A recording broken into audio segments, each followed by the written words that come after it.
नमस्कार दोस्तों, मैं अखिलेश कुमार स्वागत करता हूं आपका अपने यूट्यूब चैनल मैथमस्ती भैया में। दोस्तों, आज फिर से एक क्वेश्चन लेकर आया हूं और ये क्वेश्चन विद्यासागर अंकगणित का है। औसत चैप्टर एवरेज चैप्टर में का 24 नंबर क्वेश्चन है। शायद हो सकता है कि आपका भी डाउट बन सकता है ना। ये क्वेश्चन किसके द्वारा पूछा गया है, चलिए देख लेते हैं। और इसमें उनको थोड़ी सी डाउट ज़रूर है, तो इसको हम उनका डाउट क्लियर करने का प्रयास करते हैं। बाकी हो पाता है कि नहीं, वीडियो देखने के बाद पता चलेगा। और ये जिनका भी क्वेश्चन है आप देख सकते हैं, यहाँ पे स्क्रीन पर देख सकते हैं किनके द्वारा पूछा गया है, क्या पूछा गया है। तो आप पढ़ लीजिए क्या पूछा गया है। वैसे मैं पढ़ लिया, इनकी भावनाओं को समझ रहा हूँ। चलिए, मैं सोच रहा हूँ कि इसको फिर से एक बार सोल्यूशन कर दिया जाए ताकि इनको अच्छे ढंग से समझ में आ जाए। तो देखिए, हम क्वेश्चन यहाँ पे बुक रखे हुए हैं और क्वेश्चन हम पढ़ लेते हैं कि क्वेश्चन आखिर में दिया क्या गया है। और हालांकि मैंने फर्स्ट चैनल पर, जैसा कि आप लोग जानते हैं कि मैं 2 चैनल ऑपरेट करता हूं, एक मैथ ए मस्ती और दूसरा मैथ ए मस्ती भैया। तो इस चैनल पर हम हमेशा क्या करता हूं, इस पर जितने भी डाउट बनते हैं, पहले वाले चैनल पर जितने भी जिन लोगों का डाउट बनता है उनका सभी डाउट का सोल्यूशन यहाँ पे कर देता हूँ। ठीक है, जो मुझसे हो पाता है। ठीक है, तो आज हम देखने वाला है 24 नंबर क्वेश्चन में उनको थोड़ा सा डाउट है। तो चलिए, कहाँ पे डाउट है उसको हम समीकरण बनाएंगे तो उसके बाद समझा देते हैं। तो मैं आशा करता हूँ कि जिनका भी ये कमेंट है वो देख रहे होंगे। ठीक है, क्वेश्चन में क्या कहा गया है, हम क्वेश्चन पढ़ रहे हैं, यहाँ पे बुक रखे हुए हैं। ठीक है, क्वेश्चन दिया है कि किसी कार्यालय में कर्मचारियों का औसत वेतन 1800 रुपये है। ठीक है, 5 कर्मचारियों की नियुक्ति के बाद कुल वेतन 4000 रुपये बढ़ गया तथा औसत वेतन 200 रुपये घट गया।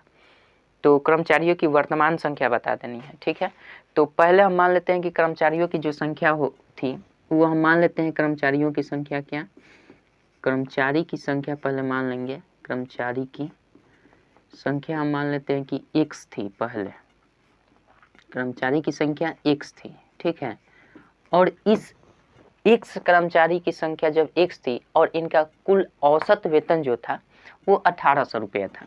तो बताइए कि औसत वेतन जो इनका था, औसत वेतन वो कितना था, 1800 रुपये। तो हमें इसमें 2 पहलू पर ध्यान देना है। 1800 रुपये है, इसमें 2 पहलू पर ध्यान देना होता है, एक तो औसत और एक तो कुल। तो हम क्या करेंगे, जिसका औसत दिया होगा ना उसके कुल में गुना करके हम कुल वेतन निकाल लेंगे। तो हम समीकरण इस प्रकार से निर्माण कर सकते हैं। अब कह रहा है कि कर्मचारी की संख्या जो x थी, ठीक है, और इसका औसत वेतन 1800 रुपया था। तो बताइए कि कुल इसका वेतन कितना हो जाएगा, कुल वेतन कितना हो जाएगा। तो हम यहाँ पे कर लेते हैं कुल वेतन। कुल वेतन कितना हो जाएगा आप ही बता दीजिए। x गुना 1800, यानी हम लिख सकते हैं 1800 x रुपये। ये क्या हुआ, कुल वेतन हुआ। ठीक है, ये कुल वेतन हुआ। लेकिन कह रहा है कि जैसे ही इसमें x पहले व्यक्ति थे, लेकिन फिर इसमें 5 व्यक्ति और इंक्लूड हो गए और जुट गए और ऐड हो गए, तो क्या हुआ, औसत में, थोड़ा सा हम क्वेश्चन पढ़ लेते हैं। 5 कर्मचारी नियुक्त होने के बाद कुल वेतन 400 रुपया बढ़ गया, मतलब 4000 रुपया बढ़ गया कुल वेतन। तो कुल वेतन ये वाला है, अभी यहाँ पे कुल वेतन निकल गया है। तो ये कब होगा, 1800 x में 4000 और वेतन बढ़ गया। कब, जब x अब संख्या नहीं रही, इसमें 5 लोग और जुड़ गए। ठीक है, तब ये क्या हो जाता है, इसमें 4000 रुपये बढ़ जाता है और 1800 जो रुपये औसत था उसमें 200 रुपये और कम हो जाता है। बात समझ रहे हैं। तो इसको हम कैसे बना पाएंगे, इसका इक्वेशन तो देखिए। अब हम अगर कर्मचारियों की संख्या माने, अब कर्मचारियों की संख्या देखा जाए, कर्मचारियों की संख्या तो वो क्या हो जाएगी आप ही बताइए। अब कर्मचारियों की संख्या, चूंकि 5 कर्मचारी एक्स्ट्रा नियुक्त किए गए हैं, तो पहले तो x कर्मचारी थे, इसमें 5 कर्मचारी नियुक्त किए गए थे, तो कुल कर्मचारी इतना हो जाएगा। औसत क्या हो जाएगा, इसके पहले औसत 1800 रुपया था, लेकिन औसत में कंडीशन दिया गया है कि औसत जो होगा ना वो 1800 अब नहीं रह जाएगा, अब 200 कम हो जाएगा औसत।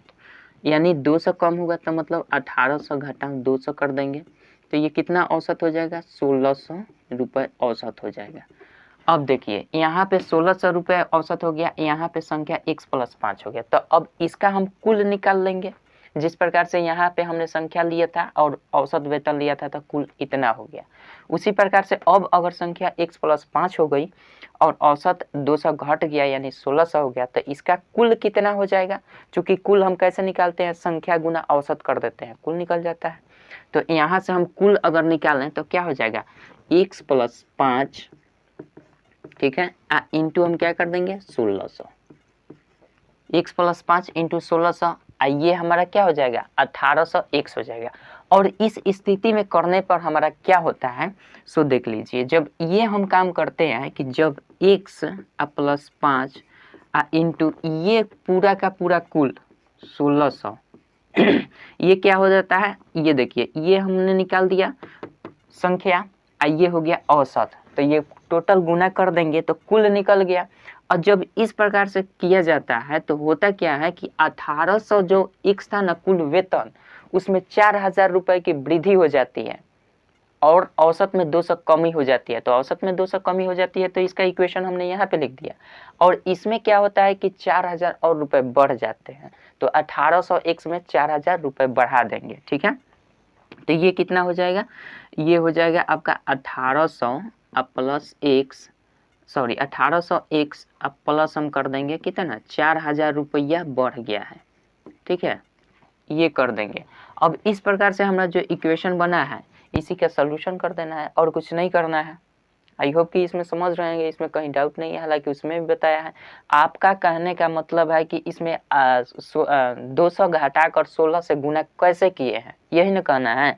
तो देखिए, जाहिर सी बात है, जब 1800 रुपये पहले औसत थी और क्वेश्चन में कहा गया है कि जैसे ही 5 लोगों को नियुक्त किया जाता है तो औसत 200 रुपये घट जाता है, लेकिन पूरे रुपए में 4000 रुपये बढ़ जाता है। तो पूरा रुपया इतना है, पूरा रुपये इतना है और इसमें 4000 रुपये बढ़ जाता है। और यहाँ पे 200 घटाएंगे, चूंकि कह रहा है कि 200 रुपये घट जाता है औसत।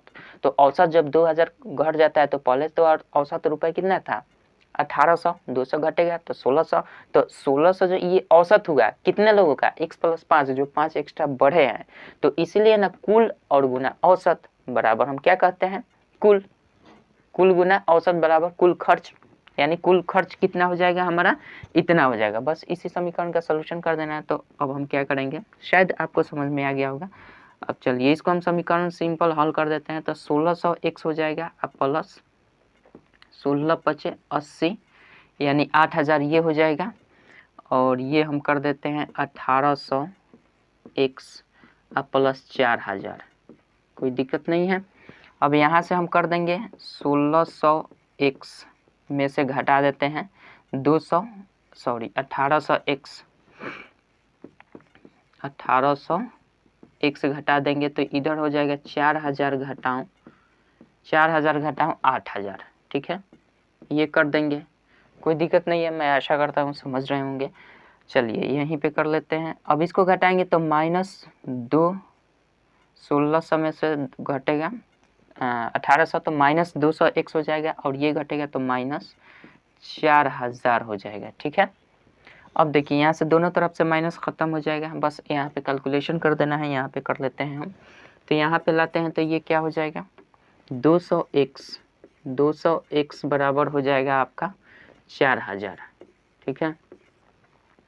तो x बराबर क्या हो जाएगा? 4000 बटा 200, ठीक है। 2 0 से 2 0, 2 से कटाएंगे तो ये हो जाएगा 20, 2 से कटा देंगे तो 20 हो जाएगा। अब x हमारा निकल गया। तो x हमने माना क्या था? पहले कर्मचारियों की संख्या। पहले कितने कर्मचारी थे? x थे, लेकिन 5 जो एक्स्ट्रा बढ़े हुए हैं तो उसमें हम क्या कर देंगे? जोड़ देंगे, यानी x प्लस 5 कर देंगे तो ये हमारा कितना हो जाएगा? x पहले हमारा निकल गया 20, ठीक है। अब यहाँ पे हमें नए कर्मचारियों की संख्या ज्ञात करनी है। क्वेश्चन में दिया गया है तो कर्मचारियों की वर्तमान संख्या जो बाद में बढ़े हुए हैं, तो बढ़े हुए वही वर्तमान संख्या हो जाएगी। तो बढ़े कितना है? 5 बढ़े हैं, तो x तो हमारा निकल गया, पहले 20 थे। अब 5 जो बढ़े हैं नए कर्मचारियों को नए कर्मचारियों सहित कुल कर्मचारियों की संख्या क्या हो जाएगी? x + 5 हो जाएगी, जो कि यहाँ पे हमने बढ़ाए थे। अब कर्मचारियों की संख्या, यानी अब कहने का मतलब क्या? वर्तमान कर्मचारियों की संख्या। तो वर्तमान कर्मचारियों की संख्या x + 5 यानी 20 + 5 हो जाएगी, यानी ये हो जाएगा 25 आंसर। ठीक है, आशा करता हूँ कि समझ में तो आ ही गया होगा। हालांकि उसमें भी मैंने बताया है, लेकिन आपको शायद यहाँ पे कन्फ्यूजन था कि 1600 से गुना कैसे किया है। तो वही बात है, क्वेश्चन में स्पष्ट कहा गया है, क्वेश्चन में स्पष्ट कहा गया है कि 200 रुपये क्या होता है, वो घट जाता है। ठीक है, लेकिन कुल खर्च में 4000 रुपये बढ़ जाता है। तो औसत 200 घटता है और कुल रुपये कितना बढ़ता है, 4000 रुपये। तो बस कंडीशन केवल फॉलो करना था और कुछ नहीं था, कंसेप्ट था। ठीक है, मैं आशा करता हूँ कि समझ गए होंगे। यानी इसका जो ऑप्शन नंबर 2 इसका सही उत्तर हो जाएगा। ठीक है, आशा करता हूँ कि समझ गए होंगे। और इससे पहले भी मैंने उस चैनल पर जो वीडियो बनाया है उसको भी आप देखे होंगे, तो आपको पता होगा। ठीक है, तो चलिए मिलते हैं नेक्स्ट वीडियो में फिर किसी और क्वेश्चन के साथ। तब तक के लिए जय हिंद, जय भारत।